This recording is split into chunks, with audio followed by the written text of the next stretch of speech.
Do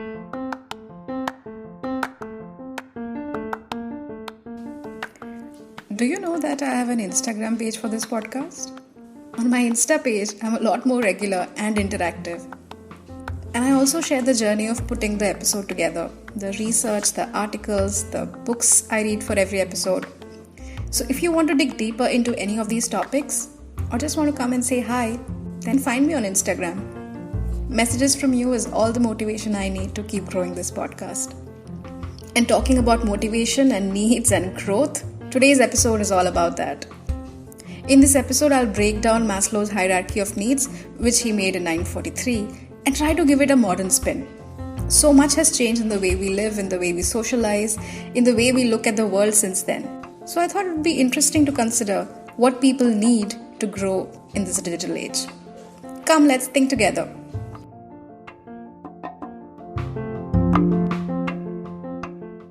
Hello and welcome to Advertising Not a Funny Business.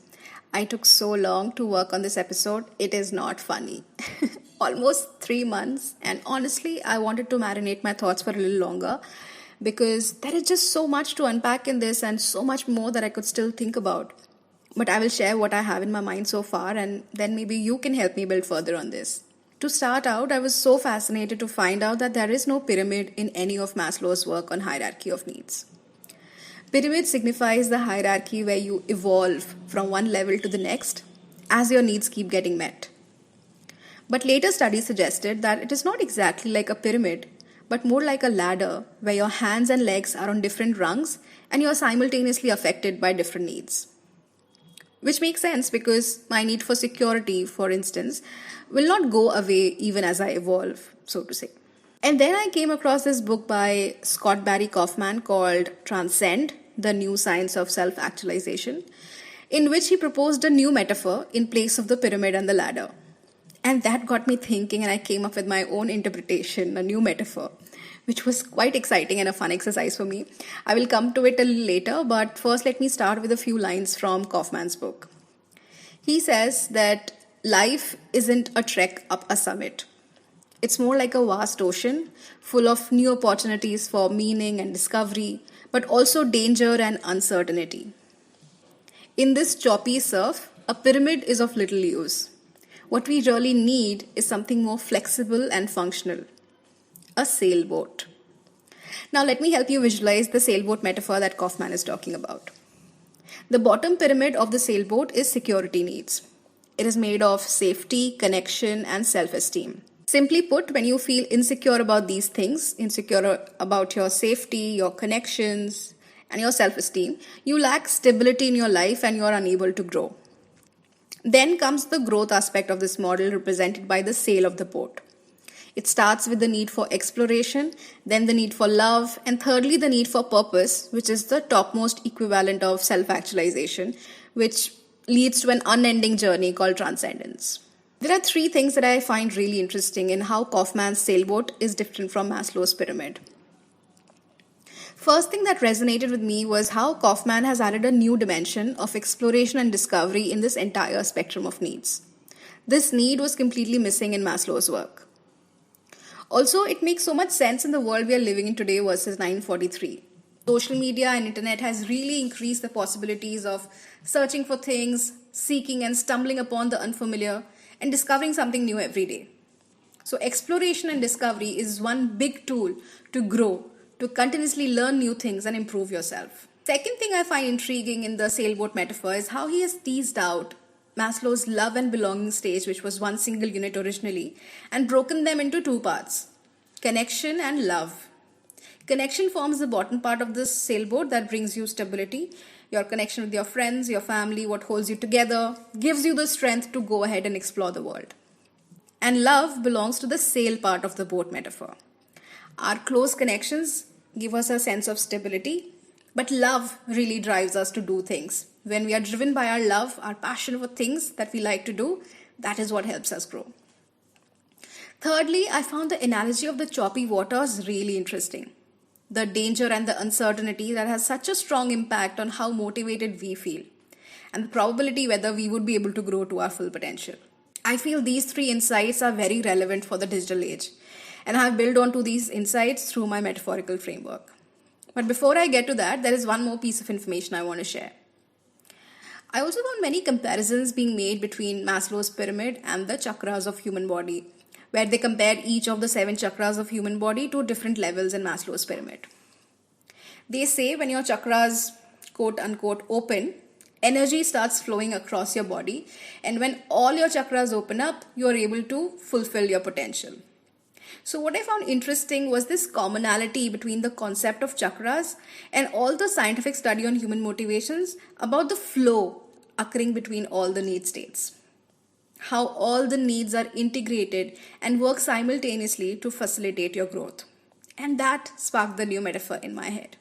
I've been thinking about our life in the digital age through the metaphor of flying a kite. I know, quite an analog example for a digital framework. Now, kite flying is a communal activity, right? Something we do together. Flying a kite all by yourself in an empty sky is no fun. So that is one distinct way that kite metaphor is different from the other models of human motivations. Those metaphors are all very individualistic, I think. While the kite metaphor is individualistic, but within the context of others. I don't know if that makes sense, but I feel that today our needs most of the times are in the context of the people around us and the environment in which we live. That happened before as well, but now with social media and internet, it has got really heightened. We are exposed to a lot more information about other people and their life, their lifestyle, things that they have, what they're doing, places they're visiting, and our needs and motivations get impacted by how we perceive other people's lives. So let me break down the metaphor through the different elements of flying a kite. Now, all kites have the same physical frame and structure, but how they look may be different, depending on the material they are made of, the colors, the embellishments. All that represents your first need of managing your physical appearance. How you look, whether you look like everyone else around you, whether you're discriminated against based on your looks, your weight, your height, your skin, how you dress up, how you shape the perception of people around you with the way you project yourself. In the digital age we are living in, this need is as basic as the need for food, shelter, rest, and good health that Maslow talks about. Today, technology allows you to manage this need through exposure, access, affordability, camera filters, making you perhaps more self-obsessed, but also giving you a sense of control over your physical appearance. Second is the need for security, which you get from a secure attachment with your family and close connections. This secure attachment is represented by the 3 threads tied together to balance the kite. In your close inner circle, you feel understood and accepted for who you are. The way you look, the way you speak.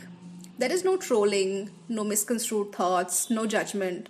You feel safe being yourself in these relationships. This need for security could also be linked to privacy needs when it comes to technology, where you can be sure that your data and user identity is not misused.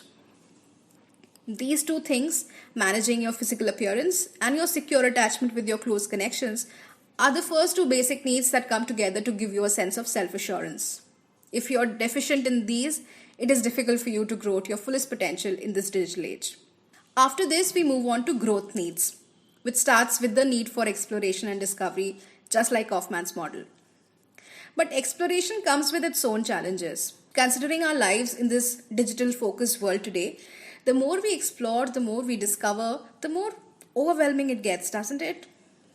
Because exploration can never end, whether it is the constant scrolling on your phone, the many newsletters piling up in your inbox, or the hundreds of countries that you're yet to visit. The sky is too large for you to ever explore it all. The internet world is too large for you to explore it all. We definitely need to be more exploratory in our life in order to grow, develop an understanding and appreciation of what is out there, but use that learning to build ourselves and not get disoriented in the process. In exploring the unfamiliar, we need a stable mind to process it all and make sense of what it is in context. So I would say the need for exploration and the need for stable mental health go hand in hand. For you to unfurl your wings and go exploring the world without feeling overwhelmed or inadequate.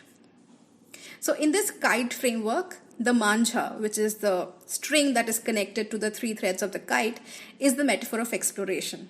Longer the string, the more you can explore and experience. Now, every manja is covered with some abrasive elements made of powdered glass, chemicals, which helps you cut through all other kites as you go around exploring the open sky. And that shield of abrasive elements that protects you from the world, I would say, is the metaphor of your mental health.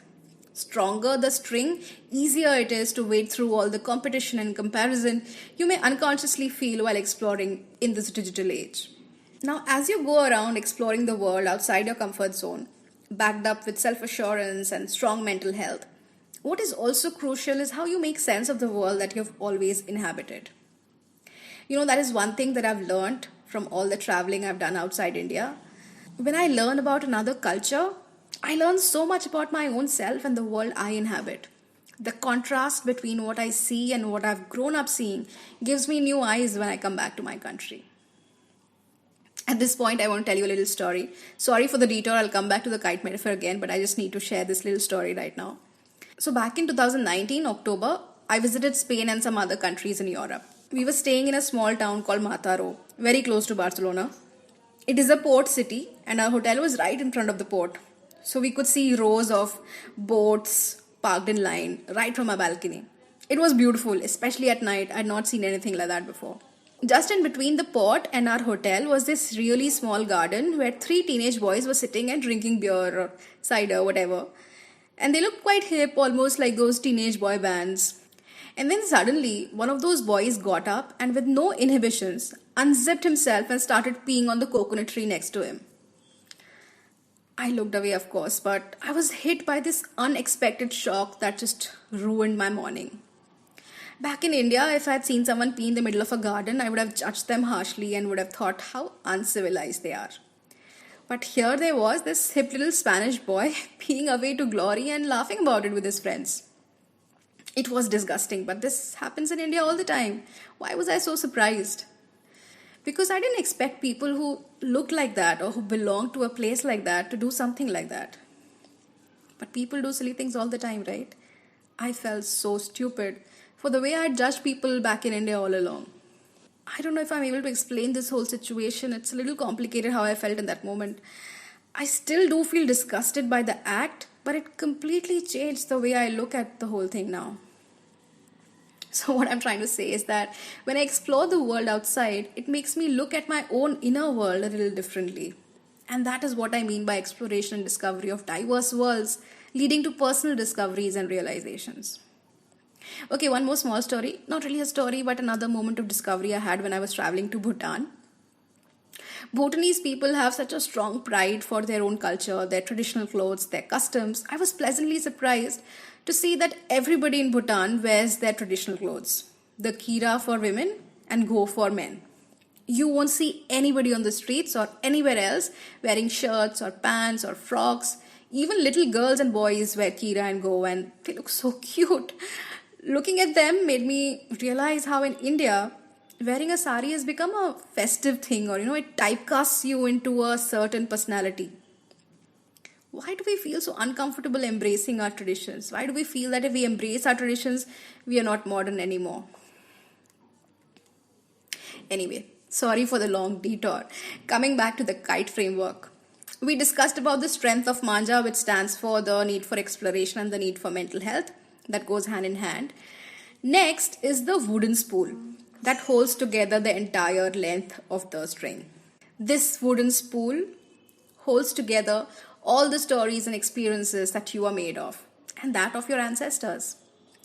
All the accumulated knowledge, history, values, life lessons passed down and reinterpreted from your ancestors to your parents and to you. And that is an important aspect of growing to your full potential. Growing by leveraging your history, your story, your background. We put so much of our lives on social media and different parts of the internet. But do we ever look back at our trajectory and appreciate how far we've come? And in that find the motivation to grow further? Maybe starting with the digital natives and all the next generations that come after that, their family's history will be digitalized on social media. But perhaps they will also miss out on listening to the stories of their parents and grandparents and their childhoods and their historical roots like we did. Moving on. So you discussed the physical appearance of the kite, the attachment of 3 threads, the long string, the manja, and the spool. Now the next question is the big question. Who is holding the string of this kite? Who is flying this kite? It's not you. Have you heard about crosswind kite power? It's the use of kites to generate renewable source of energy. A lot of research is being carried out right now to use kites to capture wind energy, solving for all the current challenges that windmills today come with. You can read all about it on the internet, but the point I'm trying to arrive through this analogy is what is holding the kite is your capacity and your longing to bring about a positive change in the world that you inhabit. It is an integration of your life story, your ancestral history, your social standing, your knowledge, your experiences, your discoveries, the challenges that you have faced in the world. That will inspire you to find the need gaps that others like you may have faced. That is what will drive you to reach your highest potential. Not just for yourself, but also for people like you, your community, your world, that others don't have the lived in experience to understand. That would become the intersection of your ikigai, like the Japanese believe. And that is what is holding the manja of your kite. The string that carries the stories of your past, your present, your people, and your identity. All held together in a spool that assimilates and preserves it all to inspire you to do what you wish somebody else had done for you. And that's all I had to say today.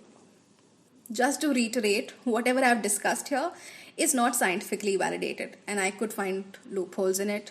So I know it is not perfect, but I felt it was an interesting line of thought, so I kept thinking about it. If you have any bills on it, please do reach out because I would love to get new perspectives. See you in the next episode. Ta-da! I have one question for you before you go. So tell me, what is that one emotion that really drives you in life? The pursuit of an emotion that makes you want to live? Is it the need for accomplishment, the need for belonging, the need for self-respect, the need for love? Or it could even be things like jealousy, anger, peer pressure, competition, injustice. Tell me. For me, I think it is the emotion of love. That drives me in everything I do. My work, my family, my friends, everything for me is driven by love. And I would love to know what drives you. So look forward to hearing from you. Thanks and regards. Bye-bye.